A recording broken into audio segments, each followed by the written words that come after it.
اللہ محافظ نہیں؟ آپ دا دند مبارک شہید نہیں ہویا؟ اللہ محافظ نہیں؟ آپ دی پشانی مبارک دے زخم نہیں لگا؟ اللہ محافظ نہیں؟ طائف دے اندر پتھر لگے آپ دا جسم لہو لہان نہیں ہویا کہ اللہ محافظ نہیں؟ وہ پھر حیران ہو کہنا ہے میں کہا تو ایک کدی انسان کار کر لگا دے بڑیاں دی سارے پھر افریدہ کی مطلب ہے میں کہا دا مطلب ہے ذاتی طور تے دشمن توڑے دے حملہ کر سکتا ہے مقام نبوت دے حملہ نہیں کر سکتا کیونکہ مقام نبوت دا محافظ کون ہے؟ مقام نبوت دا محافظ ذاتی طور تے آپ کو زخمی کر سکتا ہے اور آپ زخمی ہوئے نہیں لہو لہان کر سکتا ہے آپ ہوئے نہیں جادو کر سکتا ہے جادو ہویا ہے نبی پاک صلی اللہ علیہ وسلم تے جدوں جادو ہویا جدوں آخری ایام دے اندر شدت ہو گئی تو نبی پاک صلی اللہ علیہ وسلم پریشان ہو گئے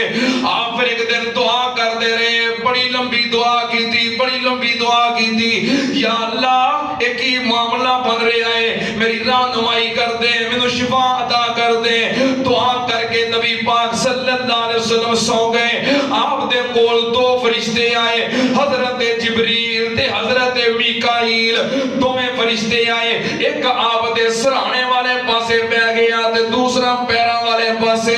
دونوں آپ دے کول آ گئے تے آپس دے اندر آ کے گلاں باتاں کرن لگ پئے نبی پاک صلی اللہ علیہ وسلم چونکہ اللہ دے نبی دے رسول نے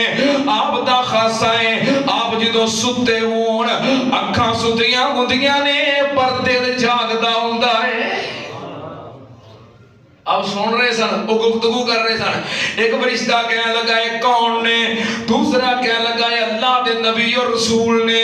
پھر وہ فرشتہ سوال کرتا ہے انہوں کی ہویا ہے انہوں کی بڑھیا ہے دوسرا فرشتہ کہنے لگا انہوں دے جادو ہویا ہے انہیں پوچھا جادو کرنے والا کون فرشتہ جواب دیتا ہے یہودی ہے جنہا نام لبید بن عاصم ہے پھر وہ پوچھتا ہے جادو کالے دے کیتا ہے فرشتہ جواب دیتا ہے انہاں دے وال مبارک اور کنگی انہیں اتے جادو کیتا ہے تے والانو 11 گنڈا ماریاں نے گرا لگائیاں نے پھر وہ فرشتہ پوچھتا ہے وہ جادو کتھے وے وہ دوسرا فرشتہ پھر جواب دیتا ہے وہ جادو زربان کنویں دے اندر اوتھے چھپایا ہوا ہے آپس دے اندر گلاں باتاں کی دیاں نبی پاک صلی اللہ علیہ وسلم نے سب کچھ سن لیا فرشتے